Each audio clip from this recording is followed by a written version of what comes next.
परमा एकादशी की तिथि। अधिक मास की दूसरी एकादशी 12 अगस्त दिन शनिवार को मनाई जाएगी।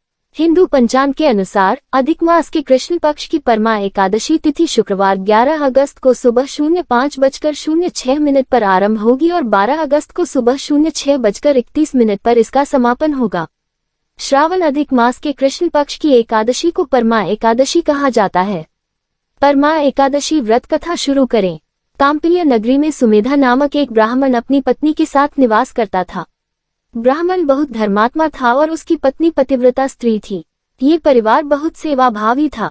दोनों स्वयं भूखे रह जाते परंतु अतिथियों की सेवा हृदय से करते थे। धनाभाव के कारण एक दिन ब्राह्मण ने अपनी पत्नी कहा, धनोपार्जन के लिए मुझे परदेश जाना चाहिए क्योंकि इतने कम धनोपार्जन से परिवार चलाना अति कठिन काम है। ब्राह्मण की पत्नी ने कहा, मनुष्य जो कुछ पाता है वह अपने भाग्य से ही पाता है। हमें पूर्व जन्म के कर्मानुसार उसके फलस्वरूप ही यह गरीबी मिली है, अतः यहीं रहकर कर्म कीजिए, जो प्रभु की इच्छा होगी वही होगा। पत्नी की बात ब्राह्मण को जच गई और उसने परदेश जाने का विचार त्याग दिया। एक दिन संयोगवश कौंडिल्य ऋषि उधर से गुजर रहे थे तो ब्राह्मण के घर पधारे। ऋषि कौंडिल्य को अपने घर पाकर दोनों अति प्रसन्न हुए। उन्होंने ऋषि की खूब आवभगत की। उनका सेवा भाव देखकर ऋषि काफी खुश हुए और पति पत्नी द्वारा गरीबी दूर करने का प्रश्न पूछने पर ऋषि ने उन्हें मलमास के कृष्ण पक्ष में आने वाली पुरुषोत्तमी एकादशी करने की प्रेरणा दी। व्रती को एकादशी के दिन स्नान करके भगवान विष्णु के समक्ष बैठकर हाथ में जल एवं फूल लेकर संकल्प करना चाहिए। इसके पश्चात भगवान की पूजा करनी चाहिए।